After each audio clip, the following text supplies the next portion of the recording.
I typed up my report using one of the camp's bulky typewriters. Although we'd heard of cell phones and computers and something called the internet, all that was fried by the electromagnetic pulse that accompanied the bombs. Omega, they called that day. The end of the end. One enormous burst of electromagnetic radiation, and everything that was even remotely electronic was fried to a crisp. Computers became the stuff of legend. Most cars were no longer drivable. And although I'd read about them, I'd never seen an airplane in the sky, and figured I never would. Not that Camp Liberty was without luxuries. Every Friday night we gathered in the mess hall to watch movies, the film projector powered by the camp's generators. The problem was, only a handful of movies survived, all oldies, and so we saw the same 10 films all year, every year. Stagecoach, Shane, To Kill a Mockingbird, that kind of thing. I stripped the paper from the typewriter's roller.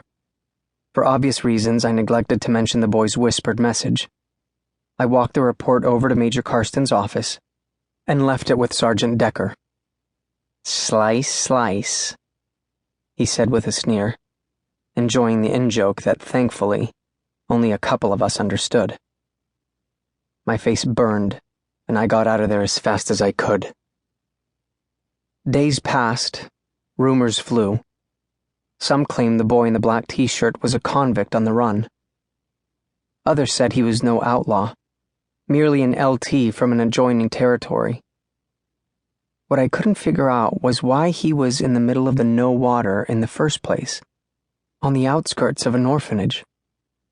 That's what Camp Liberty was, although in official Republic jargon it was called a resettlement camp. There were several hundred of us, all guys, most with birth defects brought on by Omega's radiation. Those toxic clouds remained floating above the earth like Christmas ribbon encircling a present, just waiting for someone to tighten the bow. Our poor mothers had been doused with so many gamma rays, or alpha particles, or whatever it was, that they brought us into this world with one too many fingers, or one too few, or shriveled arms, or, in my case, one leg shorter than the other. And then they died shortly after giving birth. It was never clear how it all began.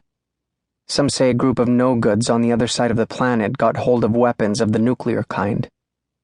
Others claim our own allies were to blame, attacking countries who then counterattacked.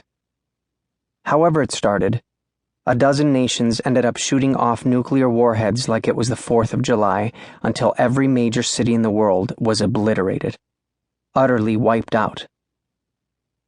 Of course, since all this took place a good 20 years ago, we had to rely on what the soldiers told us, which wasn't always accurate. It was the other camps I wondered about. They had to be out there, right? There were rumors, of course, grisly tales of torture and atrocities. But who really knew what was true and what was made up? "John L. 183. A brown shirt was standing by my table in the mess hall. "Yeah?" "The Colonel wants to see you." My fork lowered. Whenever Colonel Westbrook asked to see an LT, it usually meant one thing: punishment. Was it the false report? Had the Colonel somehow figured out the boy had told me more than I let on? "Maybe you're going through the Rite early," Flush suggested. I shook away the notion. No one graduated until they were 17. I still had another year. "That'll teach you to read so many books," Dozer said, snorting. He was a barrel-chested LT who could never be accused of reading books.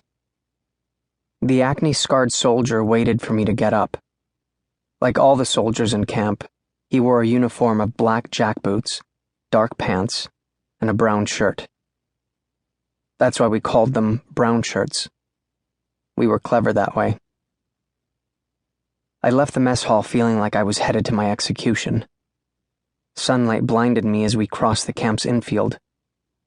Above us, the flag atop the pole cracked in the wind like a whip. Snap. Snap. We approached the headquarters, an ancient, rotting log building that sat in the middle of camp like a festering sore. An older brown shirt